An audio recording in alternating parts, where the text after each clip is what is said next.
ओम बृहस्पति देवाय नमः। स्वागत है दोस्तों आप सभी का आपके अपने भक्ति सागर चैनल में।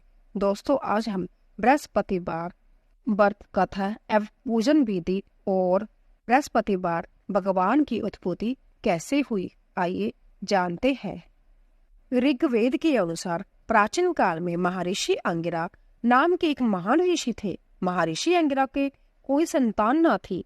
इसी कारण वह और उनकी पत्नी स्मृति दोनों बहुत चिंतित रहते थे। तब महर्षि अंगिरा की पत्नी ने ब्रह्मा देव की अखंड तपस्या की। इस तपस्या से प्रसन्न होकर ब्रह्मा देव ने उनको दर्शन देकर आशीर्वाद दिया और पुत्र प्राप्ति के लिए एक कठिन व्रत बताया।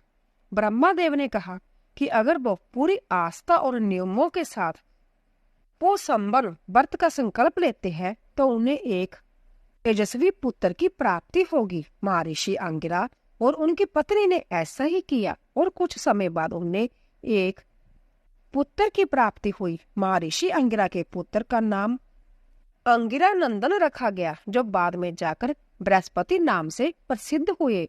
अपने पिता की तरह ही अंगिरा नंदन भी बहुत ही ज्ञानी थे। वह भगवान शिव के परम भक्त थे। उन्होंने भगवान शिव की घोर तपस्या की। तपस्या से प्रसन्न होकर भगवान शिव ने उनको दर्शन देकर कहा कि हे पुत्र, तुमने मेरा बहुत ही बृहत तप किया है, इसीलिए तुम अब से बृहस्पति के नाम से जाने जाओगे। तुम धर्म और नीति के महान ज्ञाता हो, इसीलिए अपने ज्ञान से देवताओं का मार्गदर्शन करो। इस प्रकार देवों के देव महादेव ने बृहस्पति को देवगुरु की उपाधि दी और नवग्रह मंडल में स्थान भी दिया। जिस मनुष्य की राशि में गुरु जाने बृहस्पति मजबूत होता है, उसे मेहनत के अनुसार फल मिलता है और वह निरंतर सफलता की सीढ़ियों चढ़ता चला जाता है। वही जिन लोगों का गुरु कमजोर होता है, उन्हें बृहस्पति देव का पूजन व व्रत रखने की सलाह भी दी जाती है। बोलिए बृहस्पति भगवान की जय। तो दोस्तों जानते हैं पूजन विधि। शुभ कार्य की शुरुआत प्रथम पूजनीय श्री गणेश जी महाराज के समक्ष मन कर्म वचन से शुद्ध होकर हाथ जोड़कर करें। बृहस्पति देव पूजन प्राय पीले वस्त्र पहनकर करना चाहिए। बृहस्पति देव के पीले चंदन का टीका लगाकर घी का दीपक जलावे। फिर केला, चना दाल, गुड़ व मुनक्का का भोग लगाकर हाथ जोड़ प्रार्थना करें। इसके बाद प्रेम पूर्वक कथा सुने। कथा सुनने के बाद प्रसाद बांटे एवं संध्या भी ग्रहण करें। इस पूजन व व्रत को करने से बृहस्पति देव प्रसन्न होकर धन, पुत्र, विद्या, सुख, शांति सहित मन की सभी इच्छाएं पूर्ण करते हैं। इसीलिए यह व्रत सभी मनुष्य के लिए सर्वश्रेष्ठ और अति फलदायक है। बृहस्पतिवार के दिन जो भी मनुष्य व्रत करे वह दिन में एक ही समय भोजन करे। भोजन चने की दाल आदि का करे, परंतु नमक ना खावे। तो दोस्तों आइए शुरू करते हैं बृहस्पति व्रत कथा। भारत वर्ष में एक प्रतापी और दानी राजा राज्य करता था। वह नित्य गरीबों और ब्राह्मणों की सहायता करता। यह बात उसकी रानी को अच्छी नहीं लगती थी। वह न गरीबों को दान देती और न ही भगवान का पूजन करती थी और राजा को भी दान देने से मना किया करती थी। एक दिन राजा शिकार खेलने वन को गए हुए थे तो रानी महल में अकेली थी। उसी समय बृहस्पति देव साधु वेश में राजा के महल में भिक्षा के लिए गए और भिक्षा मांगी।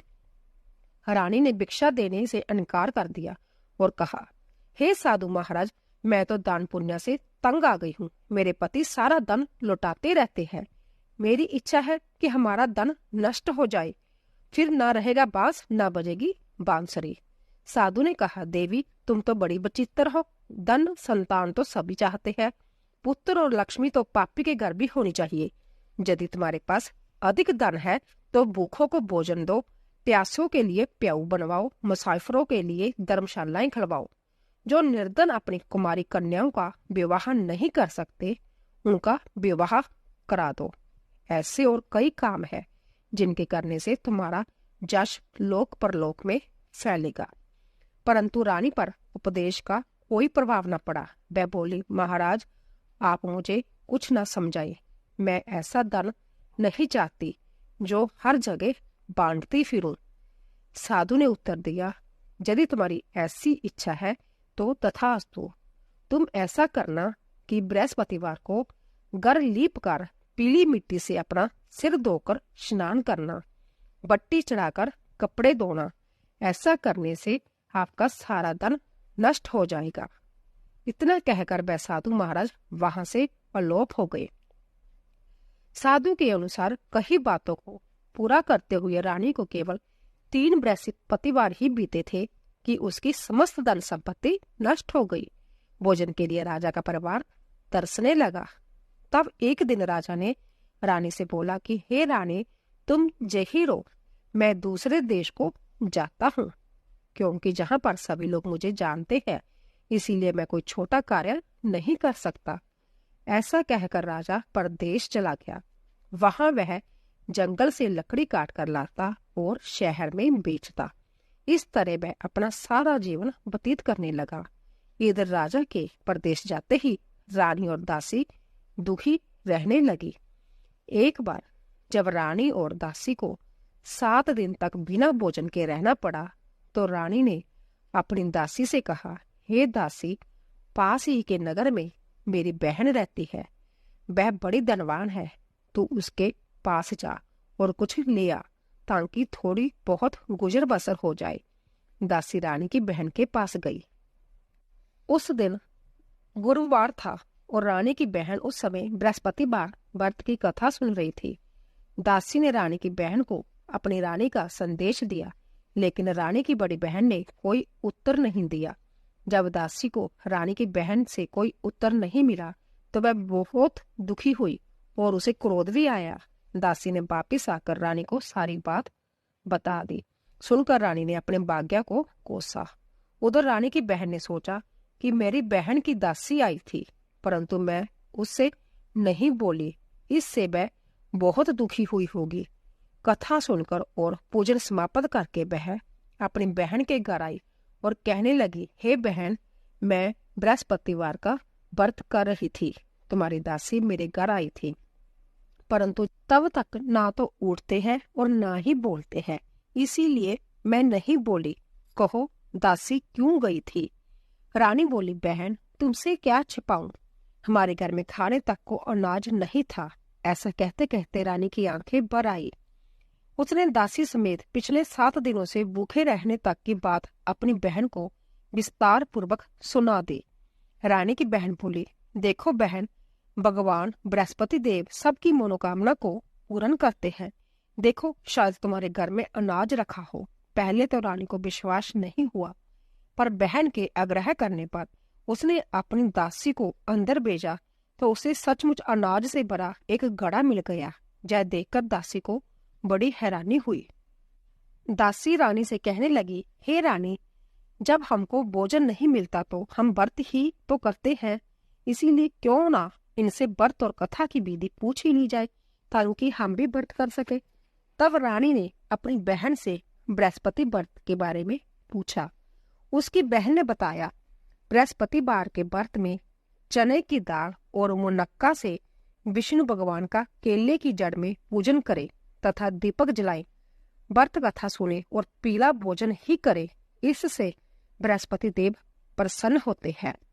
व्रत और पूजन विधि बताकर रानी की बहन अपने घर को लौट गई। 7 दिन के बाद जब गुरुवार आया, तो रानी और दासी ने व्रत रखा। गुड़साल में जाकर चना और गुड़ लेकर आई, फिर उससे केले की जड़ तथा विष्णु भगवान का पूजन किया। अब पीला भोजन कहाँ से आए, इस बात को लेकर दोनों बहुत दुखी थी। क्योंकि उन्होंने व्रत रखा था, इसीलिए बृहस्पति देव उनसे प्रसन्न थे। इसीलिए वह एक साधारण व्यक्ति का रूप धारण कर 2 थालों में सुंदर पीला भोजन दासी को दे गई। भोजन पाकर दासी प्रसन्न हुई और फिर रानी के साथ मिलकर भोजन ग्रहण किया। उसके बाद वह सभी गुरुवार को व्रत और पूजन करने लगी।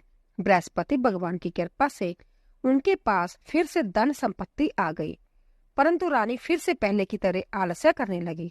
तब दासी बोली, देखो रानी, तुम पहले भी इस प्रकार आलस्य करती थी, तुम्हें धन रखने में कष्ट होता था, इस कारण सभी धन नष्ट हो गया था, और अब जब भगवान बृहस्पति की कृपा से धन मिला है तो तुम्हें फिर से आलस्य होता है। रानी को समझाते हुए दासी कहती है कि बड़ी मुसीबतों के बाद हमने यह धन पाया है, इसीलिए हमें दान पुण्य करना चाहिए, भूखे मनुष्य को भोजन कराना चाहिए और धन को शुभ कार्यों में खर्च करना चाहिए, जिससे तुम्हारे कुल का यश बढ़ेगा, स्वर्ग की प्राप्ति होगी और पितर प्रसन्न होंगे। दासी की बात मानकर रानी अपना धन शुभ कार्यों में खर्च करने लगी, जिससे पूरे नगर में उसका यश फैलने लगा। बृहस्पतिवार व्रत कथा के बाद श्रद्धा के साथ आरती की जानी चाहिए। इसके बाद प्रसाद बांटकर उसे ग्रहण करना चाहिए। एक दिन राजा दुखी होकर जंगल में एक पेड़ के नीचे आसन जमाकर बैठ गया। वह अपनी दशा को याद करके व्याकुल होने लगा। बृहस्पतिवार का दिन था। एकाएक उसने देखा कि निर्जन वन में एक साधु प्रकट हुए। वह साधु वेश में संभ्या बृहस्पति देवता ही थे। लक्कड़हारे के सामने आकर बोले, हे लक्कड़हारे, इस सुनसान जंगल में तू चिंता मगन क्यों बैठा है? लक्कड़हारे ने दोनों हाथ जोड़कर प्रणाम किया और उत्तर दिया, महात्मा जी, आप सब कुछ जानते हैं, मैं क्या कहूँ? यह कहकर रोने लगा और साधु को अपनी आत्मकथा सुनाई। महात्मा जी ने कहा, तुम्हारी स्त्री ने बृहस्पति के दिन बृहस्पति भगवान का निरादर किया है, जिसके कारण रुष्ट होकर उन्होंने तुम्हारी यह दशा कर दी। अब तुम चिंता को दूर करके मेरे कहने पर चलो तो तुम्हारे सब कष्ट दूर हो जाएंगे और भगवान पहले से भी अधिक संपत्ति देंगे। तुम बृहस्पति के दिन कथा किया करो। 2 पैसे के चने मुनक्का लाकर उसका प्रसाद बनाओ और शुद्ध जल से लोटे में शक्कर मिलाकर अमृत तैयार करो। कथा के पश्चात अपने सारे परिवार और सुनने वाले प्रेमियों में अमृत व प्रसाद बांटकर आप भी ग्रहण करो। ऐसा करने से भगवान तुम्हारी सब मनोकामनाएं पूरी करेंगे। साधु के ऐसे वचन सुनकर लक्कड़हारा बोला, हे प्रभु, मुझे लकड़ी बेचकर इतना पैसा नहीं मिलता जिससे भोजन के उपरांत कुछ बचा सकूं। मैंने रात्रि में अपनी स्त्री को व्याकुल देखा है। मेरे पास कुछ भी नहीं जिससे मैं उसकी खबर मंगा सकूं। साधु ने कहा, हे लक्कड़हारे, तुम किसी बात की चिंता मत करो। बृहस्पति के दिन तुम रोजाना की तरह लकड़ियां लेकर शहर को जाओ। तुमको रोज से दुगना धन प्राप्त होगा, जिससे तुम बलिभांति भोजन कर लोगे तथा बृहस्पति देव की पूजा का सामान भी आ जाएगा। इतना कहकर साधु अंतर्धान हो गया। धीरे धीरे समय व्यतीत होने पर फिर वही बृहस्पतिवार का दिन आया। लक्कड़हारा जंगल से लकड़ी काटकर किसी शहर में बेचने गया। उसे उस दिन और दिन से अधिक पैसा मिला। राजा ने चना गुड़ आदि लाकर गुरुवार का व्रत किया। उस दिन से उसके सभी क्लेश दूर हुए। परंतु जब दोबारा गुरुवार का दिन आया तो बृहस्पतिवार का व्रत करना भूल गया। इस कारण बृहस्पति भगवान नाराज हो गए। उस दिन उस नगर के राजा ने विशाल यज्ञ का आयोजन किया तथा शहर में यह घोषणा कर दी कि कोई भी मनुष्य अपने घर में भोजन न बनावे, न आग जलावे। समस्त जनता मेरे जहाँ भोजन करने आवे। इस आज्ञा को जो न मानेगा उसे फांसी की सजा दी जाएगी। इस तरह की घोषणा संपूर्ण नगर में करवा दी गई। राजा की आज्ञा अनुसार शहर के सभी लोग भोजन करने गए, लेकिन लक्कड़हारा कुछ देर से पहुंचा, इसलिए राजा उसको अपने साथ घर लिवा ले गए और ले जाकर भोजन करा रहे थे तो रानी की दृष्टि उस खूंटी पर पड़ी जिस पर उसका हार लटका हुआ था। वह वहां पर दिखाई नहीं दिया। रानी ने निश्चय किया कि मेरा हार इस मनुष्य ने चुरा लिया है। उसी समय सिपाहियों को बुलाकर उसको कारागार में डलवा दिया। जब लक्कड़हारा कारागार में पड़ गया और बहुत दुखी होकर विचार करने लगा कि न जाने कौन से पूर्व जन्म के कर्म से मुझे यह दुख प्राप्त हुआ है, और उसी साधु को याद करने लगा जो कि जंगल में मिला था। उसी समय तत्काल बृहस्पति देव साधु के रूप में प्रकट हुए और उसकी दशा को देखकर कहने लगे, अरे मूर्ख, तूने बृहस्पति देव की कथा नहीं करी, इस कारण तुझे दुख प्राप्त हुआ है। अब चिंता मत कर। बृहस्पतिवार के दिन कारागार के दरवाजे पर 4 पैसे पड़े मिलेंगे, उनसे तू बृहस्पति देव की पूजा करना, तेरे सभी कष्ट दूर हो जाएंगे। बृहस्पति के दिन उसे 4 पैसे मिले। लक्कड़हारे ने कथा कही। उसी रात्रि को बृहस्पति देव ने उस नगर के राजा को स्वप्न में कहा, हे राजा, तुमने जिस आदमी को कारागार में बंद कर दिया है वह निर्दोष है, वह राजा है, उसे छोड़ देना। रानी का हार उस खूंटी पर लटका है। अगर तू ऐसा नहीं करेगा तो मैं तेरे राज्य को नष्ट कर दूंगा। इस तरह रात्रि के स्वप्न को देखकर राजा प्रातःकाल उठा और खूंटी पर हार देखकर लकड़हारे को बुलाकर क्षमा मांगी तथा लकड़हारे को जोग्या सुंदर वस्त्राभूषण देकर विदा कर दिया। बृहस्पति देव की आज्ञा अनुसार लकड़हारा अपने नगर को चल दिया। राजा जब अपने नगर के निकट पहुंचा तो उसे बड़ा आश्चर्य हुआ। नगर में पहले से अधिक बाग, तालाब, कुएं तथा बहुत सी धर्मशालाएं, मंदिर आदि बन गए थे। राजा ने पूछा, यह किसका बाग और किसकी धर्मशाला है? तब नगर के सभी लोग कहने लगे कि यह सब रानी और बांदी ने किया है। तो राजा को आश्चर्य हुआ और गुस्सा भी आया। जब रानी ने यह खबर सुनी कि राजा आ रहे हैं तो उन्होंने बांदी से कहा कि हे दासी, देख, राजा हमको कितनी बुरी हालत में छोड़ गए थे। हमारी ऐसी हालत देखकर वह लौट ना जाए, इसलिए तू दरवाजे पर खड़ी हो जा। आज्ञा अनुसार दासी दरवाजे पर खड़ी हो गई। राजा आए तो उन्हें अपने साथ ले आना। तब राजा ने क्रोध करके अपनी रानी से पूछा कि यह धन तुम्हें कैसे प्राप्त हुआ है? तब उन्होंने कहा, हमें यह सब धन बृहस्पति देव के व्रत के प्रभाव से प्राप्त हुआ है। राजा ने निश्चय किया कि 7 रोज बाद तो सभी बृहस्पति देव का पूजन करते हैं, परंतु मैं प्रतिदिन में 3 बार कहानी तथा रोज व्रत किया करूंगा। अब हर समय राजा के दुपट्टे में चने की दाल बंधी रहती थी तथा दिन में 3 बार कहानी कहता। एक रोज राजा ने विचार किया कि चलो अपनी बहन के जहां हो आवे। इस तरह निश्चय कर राजा घोड़े पर सवार हो अपनी बहन के जहां को चलने लगा। मार्ग में उसने देखा कि कुछ आदमी एक मुर्दे को लिए जा रहे हैं। उन्हें रोककर राजा कहने लगा, अरे भाइयों, मेरी बृहस्पति देव की कथा सुन लो। वह बोले, लो, हमारा तो आदमी मर गया है, इसको अपनी कथा की पड़ी है। परंतु कुछ आदमी बोले, अच्छा कहो, हम तुम्हारी कथा भी सुनेंगे। राजा ने दाल निकाली और जब कथा आदि हुई थी कि मुर्दा हिलने लग गया और जब कथा समाप्त हो गई तो राम राम करके मनुष्य उठकर खड़ा हो गया। आगे मार्ग में उसे एक किसान खेत में हल चलाता मिला। राजा ने उसे देखा और उससे बोले, अरे भैया, तुम मेरी बृहस्पतिवार की कथा सुन लो। किसान बोला, जब तक मैं तेरी कथा सुनूंगा तब तक 4 हरियर जोत लूंगा। जा अपनी कथा किसी और को सुनाना। इस तरह राजा आगे चलने लगा। राजा के हटते ही बैल पछाड़ खाकर गिर गई तथा किसान के पेट में बड़ी जोर का दर्द होने लगा। उस समय उसकी माँ रोटी लेकर आई। उसने जब जय देखा तो अपने पुत्र से सब हाल पूछा और बेटे ने सभी हाल कह दिया।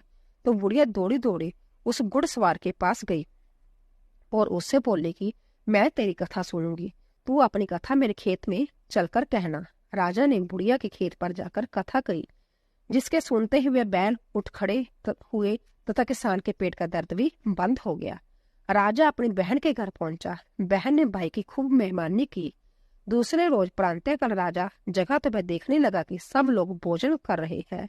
राजा ने अपनी बहन से कहा, ऐसा कोई मनुष्य है जिसने भोजन नहीं किया हो? मेरी बृहस्पतिवार की कथा सुन ले। बहन बोली, ए भैया, यह देश ऐसा ही है कि पहले जहाँ लोग भोजन करते हैं बाद में अन्य काम करते हैं। अगर कोई पड़ोस में हो तो देख आओ। वह ऐसा कहकर देखने चली गई, परंतु उसे कोई ऐसा व्यक्ति नहीं मिला जिसने भोजन ना किया हो। अंत वह एक कुम्हार के घर गई जिसका लड़का बीमार था। उसे मालूम हुआ कि उनके जहाँ 3 रोज से किसी ने भोजन नहीं किया है। रानी ने अपने भाई की कथा सुनने के लिए कुम्हार से कहा कि वह तैयार हो गया। राजा ने जाकर बृहस्पतिवार की कथा कही, जिसको सुनकर उसका लड़का ठीक हो गया। अब तो राजा की प्रशंसा होने लगी। एक रोज राजा ने अपनी बहन से कहा कि हे बहन, हम अपने घर को जाएंगे, तुम भी तैयार हो जाओ। राजा की बहन ने अपनी सास से कहा। सास ने कहा, हाँ चली जा, परंतु अपने लड़कों को मत ले जाना, क्योंकि तेरे भाई के कोई औलाद नहीं है। बहन ने अपने भैया से कहा, हे भैया, मैं तो चलूंगी पर कोई बालक नहीं जाएगा। राजा बोला, जब कोई बालक नहीं चलेगा तब तुम ही क्या करोगी? बड़े दुखी मन से राजा अपने नगर को लौट आया।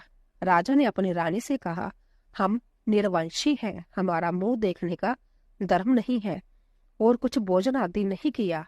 रानी बोली, हे प्रभु, बृहस्पति देव ने हमें सब कुछ दिया है, वह हमें औलाद अवश्य देगा। उसी रात को बृहस्पति देव ने राजा को स्वप्न में कहा, हे राजा, उठ, सभी सोच त्याग दे, तेरी रानी गर्भ से है। राजा की यह बात सुनकर बड़ी खुशी हुई। 9वें महीने में उसके गर्भ में एक सुंदर पुत्र पैदा हुआ। तब राजा बोला, हे रानी, स्त्री बिना भोजन की रह सकती है, पर बिना कहे नहीं रह सकती। जब मेरी बहन आवे तुम उसे कुछ कहना मत। रानी ने सुनकर हाँ कर दिया। जब राजा की बहन ने यह शुभ समाचार सुना तो वह बहुत खुश हुई तथा बधाई लेकर अपने भाई की जा आई। तभी रानी ने कहा, घोड़ा चढ़कर तो नहीं आई, गधा चढ़ी आई। राजा की बहन बोली, भाभी, मैं इस प्रकार न कहती तो तुम्हें औलाद कैसे मिलती। बृहस्पति देव ऐसे ही है, जैसी जिसके मन में कामनाएं है सभी को पूर्ण करते हैं। जो सद्भावना पूर्वक बृहस्पतिवार का व्रत करता है एवं कथा पढ़ता है अथवा सुनता है, दूसरों को सुनाता है, बृहस्पति देव उसकी सभी मनोकामनाएं पूर्ण करते हैं। बोलिए बृहस्पति देव की जय। बृहस्पति देव जी की आरती। ओम जय बृहस्पति देवा, ओम जय बृहस्पति देवा। छिन छिन भोग लगाओ, छिन छिन भोग लगाओ, कदली फल मेवा। ओम जय बृहस्पति देवा, ओम जय बृहस्पति देवा। तुम पूर्ण परमात्मा, स्वामी तुम पूर्ण परमात्मा। तुम्हें ही अंतर्जामी, स्वामी तुम ही अंतर्जामी। जगत पिता जगदीश्वर, जगत पिता जगदीश्वर, तुम सबके स्वामी। हरिओम जय बृहस्पति देवा, ओम जय बृहस्पति देवा। चरणामृत निज निर्मल, सब पातक हरता। स्वामी सब दुख हरता, सकल मनोरथ दायक, कृपा करो बरता। हरिओम जय बृहस्पति देवा, जय बृहस्पति देवा। तन मन धन अर्पण कर, जो जन शरण पड़े। स्वामी जो जन शरण पड़े, प्रभु पर कट होकर, प्रभु पर कट होकर, आकर द्वार खड़े। हरिओम जय बृहस्पति देवा, ओम जय बृहस्पति देवा। दीन दयाल दयानिधि, दीन दयाल दयानिधि। भगतन हितकारी, स्वामी भगतन हितकारी। पाप दोष सब हरता, स्वामी सब पाप दोष सब हरता। बाब बंदन हारी। हरिओम जय बृहस्पति देवा, ओम जय बृहस्पति देवा। सकल मनोरथ दायक, सकल मनोरथ दायक, सब संशय हारो। स्वामी सब संशय हारो। विषय विकार मिटाओ, स्वामी विषय विकार मिटाओ। संतन सुखकारी। हरिओम जय बृहस्पति देवा, ओम जय बृहस्पति देवा। जो कोई आरती तेरी प्रेम सहित गावे, स्वामी प्रेम सहित गावे। जेठा आनंद आनंद कर सो निश्चय पावे। हरिओम जय बृहस्पति देवा, ओम जय बृहस्पति देवा। बोलिए विष्णु भगवान की जय। तो दोस्तों, आशा करती हूँ कि आपको हमारी कथा अवश्य पसंद आई होगी। प्लीज जाने से पहले चैनल को सब्सक्राइब कीजिए, लाइक कीजिए और ज्यादा से ज्यादा शेयर कीजिए। आप सभी का धन्यवाद।